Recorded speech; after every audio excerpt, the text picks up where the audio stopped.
Well, Shannon, it's great to finally get a chance to talk to you on Mystery Wire here. You live in Las Vegas, right? You travel around, but you live in Las Vegas. I sure do. I actually grew up here, and I'm back. I did a couple different stints in Seattle, and then of course Ohio, and that's where I really caught the Bigfoot bug. As you know, I'm really into Bigfoot and got to do some research out there. But I've been back here for a number of years now, about 5 years back in Vegas. Makes you wonder, what's in the water or the soil in Southern Nevada. Art Bell, John Lear, Robert Bigelow, Harry Reid, Bob Lazar, me. I mean, it's all you. Yeah, What is I'm not quite sure, but I think your one of your opening lines from Coast to Coast is just all too fitting. It's just our not so humble home, and maybe we all just kind of draw that into us and take that energy, and maybe I don't know what it is though, really, but I'm a proud flag waver of kind of just anything strange and unusual. How did that start? Well, for me, it started when I was around 12, and I didn't really pursue it as far as talking to other people until I was in my late 20s, early 30s. But I had a sighting when I was 12 at my dad's cabin up in Duck Creek, Utah, which you may be familiar with that. A lot of Las Vegans are. It's about 4.5 hours from Vegas. It's a nice little spot to retreat to. And it's up in the mountains in Utah. And a couple of things that we used to love to do if we weren't fishing, we were riding our four-wheelers when we were kids. So I would go out frequently with my brother and my stepbrother. And on this particular day, it wasn't very smart to do, but my dad was down in Cedar City, and I decided, it's a nice day. I'm just going to ride without my helmet, and that will come into play once you hear what I saw. Because if anybody knows riding with a helmet on and goggles, it can impede your vision quite badly, except for what's right in front of you. So anyhow, I'm riding on my four-wheeler, and the way that Duck Creek, especially up where the cabins are on the hill, are set up, they're all dirt roads. And it's in a grid pattern, so you can move quite quickly through there. It's not a lot of traffic. But I was hanging back because I didn't want dust in my face. I didn't have my helmet on, nothing to stop the dust from coming in my face. So I'm hanging back from my brothers. And I couldn't really guess at the speed that I was going, but I was moving pretty quick on my four-wheeler, something we love to do. And I look off to my right, and in the woods, probably, I'm guessing, not the best judge of distance, but about 30 yards into the woods, there are four pitch black, what we now would call is shadow figures or shadow creatures, whatever you might want to label those things. And I instantly knew in a split second that they were extremely strange. I knew this. My 12-year-old brain is going, what in the world is that?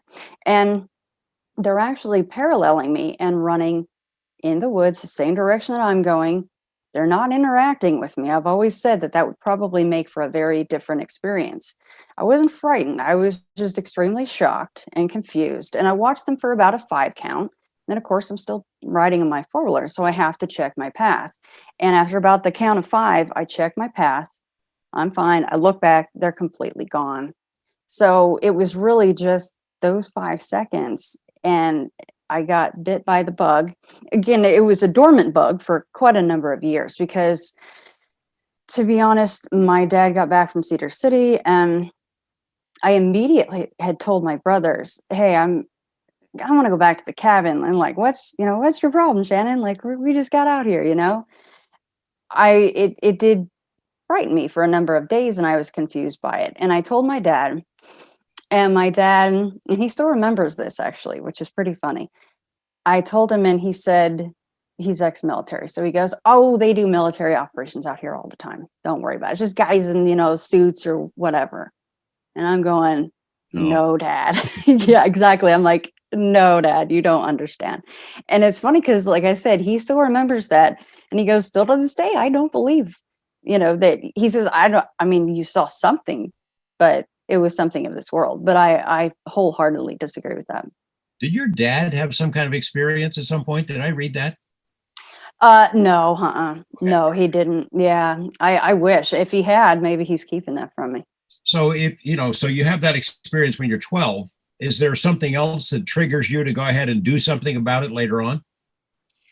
I started to get into podcasts, and I would consume any and every podcast there was out there, whether it be just general paranormal, UFOs, Bigfoot, and hearing other people tell their stories kind of reawakened things in me that was really truly something very anomalous that happened to me. And it was life-changing in a way because it made me realize there's other stuff out there just on the other side of what we can normally see and what we perceive every single day. So once I started to consume the podcasts, that's of course when I got kind of courted by Wes of Sasquatch Chronicles to come on his show and be part of his show as a co-host. And then when I left Sasquatch Chronicles, that's when I'm like, okay, well, I do love Sasquatch, of course, the subject of Bigfoot, but that's not even my inception into this thing. So I said, okay, well, when I go to do Into the Fray, it'll be multi-topic, and that was pretty much the inception of Into the Frays, because I could relate to listening to those people tell their stories and relive it every single time they did that. And in fact, the first time that I told it on a show, it was on Sasquatch Chronicles, and I was terrified. And I remembered, much like you've probably heard yourself, someone taking the breaths, and they're pausing, and they're just trying to keep the composure, because when you tell it for the first few times, you're really sucked right back into those moments. Yeah. You do the podcasts, you write a lot, yet you're not tied into some niche. You haven't staked out territory. I'm going to be a Bigfoot person. I'm going to be a UFO person. You don't get into the kind of debates that happen in ufology. The ETs are from this planet. They're here to eat us. You listen. That's what you are, as a listener, right? Yeah, exactly. A listener, and I call myself a story collector. Now, I of course have gone out for the purposes of hauntings. I've even been to Fox Hollow Farm, the property of Herb Baumeister. I'm unfortunately usually the equivalent of bear spray when it comes to paranormal activity. I was there by myself. I even slept in the basement, and nothing happened. Nothing strange. I'm just not one of those people that's going to go, I was kept up all night by something, messing with me, and I saw the ghost of Herb Baumeister. I'm just not that kind of person. So nothing happened there. Um, that is not to say that it's probably not an extremely active property, but I've been out for UFOs and for Bigfoot, and I just love listening. I love listening to people and being able to connect with them, and that's why I knew it was very important to keep the multi-topic side of things very open when it came to Into the Fray. It's an interesting niche. When I started, there were very few women. There was Linda Howe, and that's it. She was looking at cattle mutilations and UFOs, and then her interest expanded. But there weren't many other women who were in the field. Now, with podcasts and social media, there are a lot more. But still, you're outnumbered by the guys, right? Definitely. And I think that we're trying to fight back, and we're trying to kick our way a little bit more to the top and be more recognized. But absolutely, it is a very, very male dominated field for sure. Is it harder for women? I don't know that it's harder. Maybe depending on who might be watching or listening to your show, they might be a little bit more critical if they have certain opinions on, women in general, or if I crack a joke and, a man cracks the same joke, is it funnier if he says it? One of those kinds of situations, right? To where maybe no matter what you said, you wouldn't gain the graces of said person. And that's okay, because as we all know, there's going to be those that completely disagree with pretty much anything that you ever say. Do you make a point to not take a stand on some things like Bigfoot? I know, as I mentioned, you're a listener. You want to hear all sides, but it seems to me you've avoided kind of the traps that some investigators get involved in. They stake out a position, and then they defend that position for the rest of their lives. It's a flesh and blood. Bigfoot is an undiscovered ape, or he's an interdimensional, or it's a fiction of your imagination. I mean, you make a point of not getting yourself locked in. I do. I make it a very staunch point not to do that. And it's not even so much that I'm against doing it. I don't even know that I have a desire to even impart my thoughts on either someone's, personal experience and their beliefs on it. I'll never have someone come on and say, I saw a Bigfoot, get out of a UFO, and then it got out, I saw it, it went back into the ship, and I'm not going to laugh about that, and I'm not going to espouse that that's where the Bigfoot come from. Of course they come from space, and they're here to mine gold for the aliens to power their ships. We have all heard that, right? Everybody knows that. Yeah. Yeah. But so that's why I think it's so important to just remember your roots, and to remember that, yeah, I will never be able to explain what I saw. And that's what I have to keep in mind when somebody comes on and tells me a story that I might think is really far-fetched. One time I had a gentleman come on and say that he could remote view, and he remote viewed a location in England where there was a pond, and the beings, he found out what beings were basically a haunting type situation. It wasn't anything like ghosts. It was these little blue beings with razor sharp teeth in their heads, and they were living in the pond. Now, that's what he says he saw, right? So I'm like, okay. I mean, I'll never go, oh boy, well, I believe that can't happen. That's just not true. So yeah, the listening part, I think, is the biggest thing. And I don't ever want to espouse my beliefs on anything, because who am I to nobody knows. Nobody's an expert in any of this stuff. No, I was thinking the same thing. As long as I've been involved in starting with UFOs and then branching out from there, I know a lot more, but I understand a lot less. I mean, I don't know answers to any of this stuff. Oh my gosh, that's the biggest thing right there. Is just the longer you're in it, you just get more questions, not answers. Never. You travel a lot as well. I mean, you work with Seth Breedlove, who we interviewed from Mystery Wire a couple of weeks ago, and doing some great work. He does some great work on these films. But you're part of the production team for Small Town Monsters. I sure am. I've been lucky enough to be friends with Seth nearly as long as my show's been on, about 6-7 years. I met him in Ohio. Funny enough, at a Finding Bigfoot town hall meeting taping is when we finally met. And yeah, we're going out, we're searching for UFOs. We did, of course, On the Trail of Bigfoot, which has the 2-part already out on Amazon. But we recently, we're always laughing because we're like, we don't know how our merry little band of weirdos found each other. But anytime we go out, I mean, it's long days, it's a lot of work, you know how filming is, but we all just get along so well, and we have so much fun. And the trips go by in a flash, and we collect incredible stories. And my favorite part, of course, will always be talking to witnesses. And I just like to be able to actually go to their sighting location. We've done that a number of times, and seeing them recount that and point right to the ridgeline where it came over, and right to the place where their car was parked, and again, they're reliving it, and it's something just astonishing. In fact, George, my stepbrother, well, he's ex stepbrother if you want to get technical now, but he's here in town, and he was in the first portion of On the Trail UFOs, and he saw a massive silent black triangle when he was actually on his way out to Area 51 of all places. So, oh. Yeah.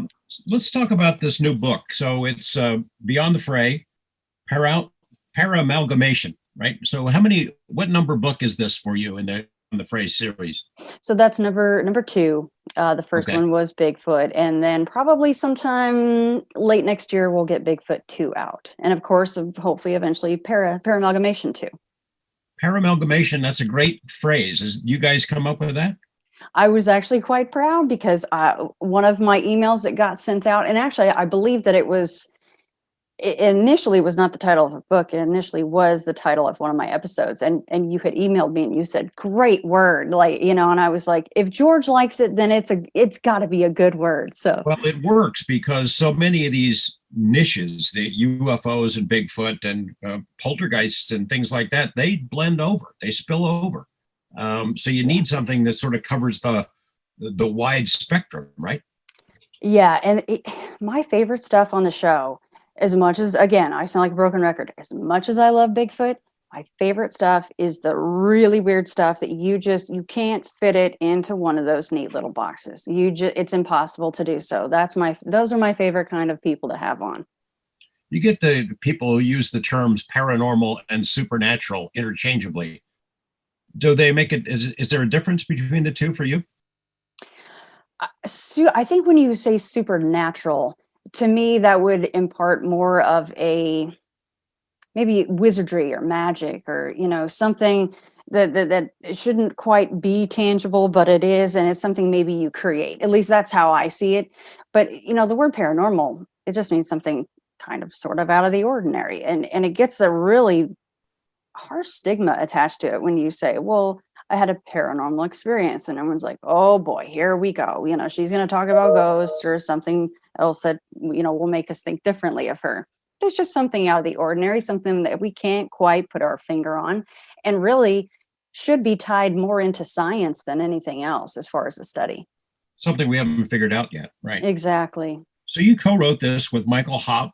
Can you share a couple of the stories with us? I don't want to give everything away, but give our listeners a chance to figure out what you're covering this. There's a chapter you have in there called Robert. Who's Robert and what's his deal?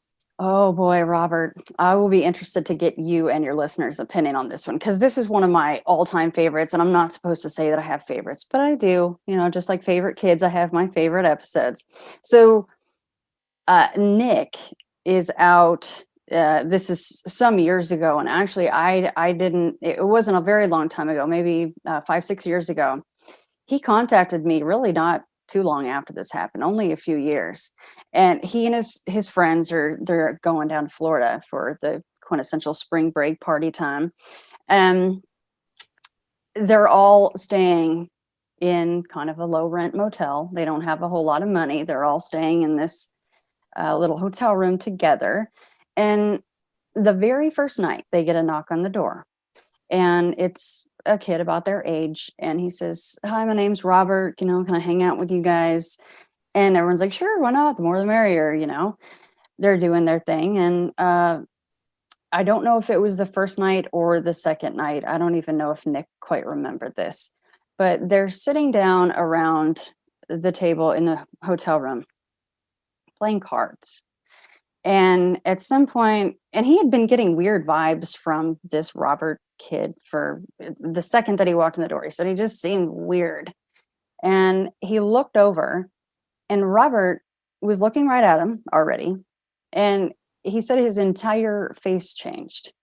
Not just his face, but like his hairline receded, the color of the hair darkened, his eye color changed, even the structure of his facial, like his actual bones, changed. And it stayed like that. And he's kind of looking around to see if any of his friends noticed this. No one's reacting. So he's like, "Okay, Nick, just keep it cool. You can't be like freaking out if no one else is noticing this." So he steps outside and he gets some air, and he's like, "Okay, just be cool. It's all right. It'll be fine."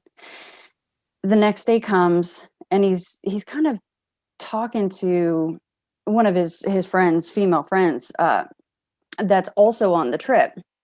He's going, "What is Robert's deal?" Like they both agree he's really well spoken. He kind of speaks in a way that seems like he's from another time. And he goes, "I haven't seen him eat anything or drink anything." And he made his face change for me. And the girl goes, "Well, that's really kind of weird, because Robert told me that he made his face change for you, and he did the same thing for me." And then Nick was so stunned, he admitted that he made a mistake, because he goes, "So she was telling me the same thing, basically what I wanted to hear. I didn't press her on it." He was so stunned, he just walks away. But one of the strangest things of this story is the fact that at some point he thinks Robert, at least he thinks Robert, right, is sleeping. Someone that doesn't eat or drink, do they need to sleep? Who knows? But he thinks he's asleep. So he goes in the back pocket of Robert's pants. He doesn't have a wallet, and he has no ID, no nothing, markings of who he is, where he came from. All he had was a small little black book full of names, no addresses, no numbers, just names. And he says there's hundreds of these names in this little black book. I think to him, that was the point where he really, truly, besides the face changing, maybe he just attributed that to he's having a little too much to drink, a little too much party time. But now he's got something really physical, tangible going.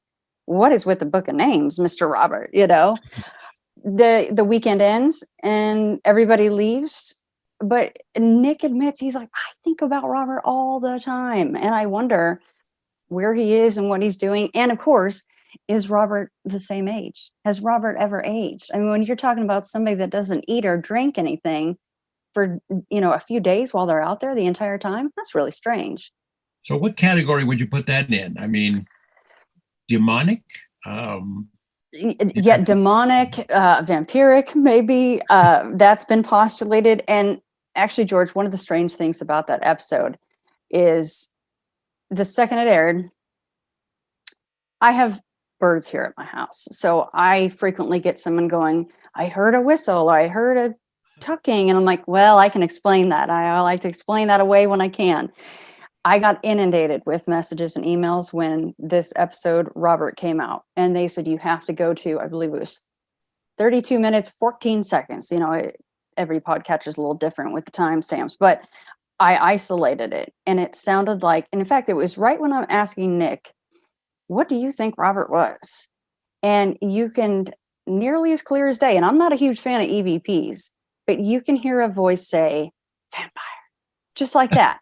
It was the strangest, and I got inundated with it. And usually I'm like, you guys are just hearing something weird. As you know, artifacts can get tossed into recordings all the time. But this was actually pretty darn strange, especially with the timing of when I was talking to him. Before I forget to plug the podcast Into the Fray, where do people find that, and how often do you put out a new show? Absolutely, yeah. Every Thursday is a new show. Thursdays are around 6 to 7 p.m. Intothefrayradio.com is the website, and of course, any podcatcher, iHeartRadio, Spotify, and YouTube as well.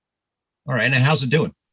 Doing well. It's doing really great. I think, as long as you're still having fun with it, and you're learning new things, and it's still a passion for you, it's 100% worth it. I love doing this stuff. I remember you mentioned about EVP, and there is, I forget which of the stories mentions EVP in this book. It may not be one that you wrote, it might be Michael, but so you have reservations about EVP, and explain what it is. It's electric voice phenomena, often associated or used by ghost hunters, right? Right. And it's just the fact that I've heard so many things through my own recordings when I know that a car went by, or the little bird just flew over my house again here in Vegas, or there's just strange things that can kind of always trickle into a recording after you pull out noise removal and things for Audacity, and you can still hear clear as day someone talking over or under you or in between you and your guest, and it actually is in relation to what you were talking about. That's pretty strange. And in fact, I just got an email about, I think it was episode 260 that I'm going over. And it was, again, the same kind of a situation where I was asking the guest, well, what do you think that entity was? It was a haunted office space. And I said, I believe I said something like, well, did you think it was, something demonic or something? And there is a male voice going, no, it's not me. And it was even clearer actually than the vampire EVP from Robert. So I think when it's in direct relation to something that is what you're talking about, that's when I get pretty excited. But when you watch the ghost shows and things, if I hadn't gotten so much email and messages after the Robert episode saying, I hear the word vampire, and then there's more talking after that's neither here nor there, because I couldn't isolate that well enough. If someone had said to me first, only one person, listen to this, it says vampire. And then you go in and you go, oh, well, they said vampire, so now that's in your head, so you hear vampire. It's just the power of suggestion, right? But when I had just multiple floods of email coming, I'm like, okay, this is actually pretty cool, because it's not like I had gone on and in my next intro said, guys, the vampire EVP is in the Robert episode, go check it out. It was just cool because that seed hadn't been planted. It was people of their own volition coming from separate places to say that. So that's what made it, that one pretty exciting for me. Another chapter's in here, it's just has one word title, boulders. And when I saw the chapter, I thought, oh, I need to look at this, because I've had these conversations with Dave Politis over the years. one of the criteria in his missing 411 cases is the proximity to boulders. And I was always kind of, how can that be? I mean, what could boulders possibly have to do with people disappearing? And he's come up with some stories about boulders that weren't really boulders. Now, what's this story about? Yeah, and it's funny you brought that up because that is the only reason that I released the boulder section of that talk. It was important, I think, to get that out because the whole other part of that section was saved for the insiders. And the boulders, when he told me that story, when Chris told me that story, I was stunned. And the 411 is exactly what came to mind, just like it did for you. And he lived not far from a quarry field. And it was a massive swath of land, he says, actually. And he had gotten in a fight one night with his dad. And he needed to take a walk. His truck was at his grandma's, within walking distance, obviously. So he takes off to go do that. And it was just about full dark. There was probably some street light, ambient light going on. And all he knew was on his left is the road, on the right is the quarry, pretty much for most of the walk that he was about to execute. And he starts to walk and he gets the sense that he is in fact being followed. He turns around, there's nothing there. Okay, weird. I'm going to keep going. Then he begins to hear clicking noises behind him. Turns around, sees absolutely nothing, but still gets the sense that there's something there. Okay, weird. I'm going to keep going. And then he begins to hear the clicking behind him, to the right of him, somewhere in the quarry, and then off to the left as well. And he now is surrounded by these really strange clicking noises. He says he likened it to the gods must be crazy, right? The way that they would communicate that way. He said it didn't sound animalistic. That's what it sounded like people clicking with their tongues. So he continues to walk because at this point, the only place he knows it's not coming from is in front of him. But now something really strange starts to happen, as if that wasn't enough. He starts to get, he says, abysmally tired to the point where he kept actually falling down and getting back up. And when you're talking about being followed, and I should preface this by saying, as he's walking, it's not just a feeling of being watched or followed. He felt like he was in danger. So for you to feel like I need to sit down, I need to lay down, even though you're in danger, those things don't really line up, right? The adrenaline should kick in, and it should be easy to figure a way out or run, whatever you need to do. But he keeps fighting this feeling, even though he'll fall, he'll stumble, he'll get back up. I don't really know why he did this, and he probably can't even explain it either.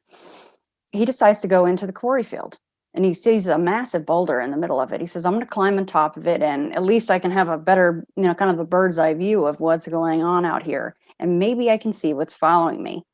The entire time, he's up, he's down, he's tired, he's fighting this feeling just to go to sleep and figure out what is following him. He gets to the boulder, and astonishingly, he lays down and he goes to sleep.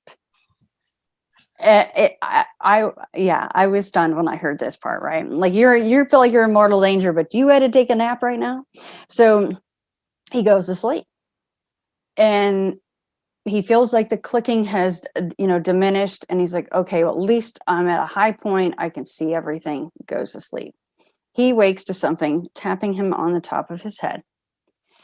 His eyes, of course, bolt open. He sits straight up. He looks around. There's nothing there. The clicking starts again. So whatever they were, they're still there. They haven't gone anywhere. And in fact, came close enough to tap him on his head. Horrifying. That's on my no list. No thanks. And guess what, George? He goes back to sleep. He tried to get up, and knowing he's full well in maybe some serious danger and the thing came in that close, he goes back to sleep because he is just that tired. And I remember him saying, like, even in the midst of falling asleep, he could even hear shuffling in the brush and the clicking. Just really a horrifying situation for him. Couldn't fight the feeling though, and it was nap time again. He wakes up in the morning, the sun is shining, the birds are chirping, the clicking is gone. And he looks around to see if any evidence of footprints or, anything disturbed in the area. There's nothing. So on he goes to his grandmother's home, gets his truck, goes back home. To this day, because I asked him, because at first I said, well, maybe, you think this might be a Bigfoot thing. And he completely disagreed with that. He says this was, I don't know what, he's of the mind like myself. Like, I don't want to put a label on this. I don't know what that was. But for whatever reason, I was marked that night, and they just wouldn't leave me alone. I asked him to explain the feeling of being that exhausted. He has no clue. He says, I had never been that tired in my life. And he was actually stumbling at one point, just fighting to get those few more steps to get away from whatever was following him. Very strange story. Makes you wonder that, maybe he was just spit out and rejected and sent back and allowed to go on his way, and other people aren't so lucky. Exactly. And, with him going to sleep, is that tantamount to people having missing time? Because technically he wasn't conscious. So he did have missing time because he didn't know what was going on during that time, right? I just did an interview with an author. His name is Tim Marzenko, called Disembodied Voices, where he shares those kinds of stories. Might be somebody for you to have on your show. He talks about people being lured into the forest by voices that sound friendly, by noises. But all over the planet, tribal, indigenous peoples have places where they say, don't go, don't go there. There's something that lives out there. And if you go in, you may not come back. Check that out. It's very similar. I will. Yeah. Thanks, George. Those are my favorite kind of stories, in fact. One other question. We got to go in like 4 minutes. It's a timeline. So on Bigfoot, one of your favorites. Do you believe that there's an undiscovered ape-like species out running in the forests, or do you think Bigfoot is something else, or do you not want to draw that distinction? I want them to be flesh and blood, 100%. Do I discredit the stories that there's something kind of weird going on, much like we were kind of right laughing about the UFO and picking up the Bigfoot after he's picked the gold from the land? I just think they are really bad to the bone at what they do. I call them the Liam Neesons of the woods. And I just think that we're so not adept at that world. And we're just loud and bumbling and stumbling out there. And they can probably smell us, let alone hear us a mile away, to be honest with you. So I'm of the mind that they're flesh and blood. It doesn't matter what I want, but I don't want them to be anything but, because I don't think that we'll ever figure it out. But like a lot of people say, do we really want to know? I mean, the chase and the hunt is just so fun. Maybe hunt is the wrong word when we're talking about Bigfoot, but just this study of it, and the fact that it may just be that good out there in the woods to elude us. I mean, we can do pretty horrible things to each other, and I think they can see that. So, Shannon, it's great talking to you. I think those stories whet the appetite, so people will want to check out your book. It's Beyond the Fray, Paramalgamation. I enjoy it. I'm still want to finish it. And I want you to sign this, by the way, whenever I can see you. And I hope I can do that soon. Absolutely, George. Please keep us in the loop. You got a lot of interesting stuff coming in. Please let us know what's going on. I sure will. Thank you so much, George. Bye. Bye-bye.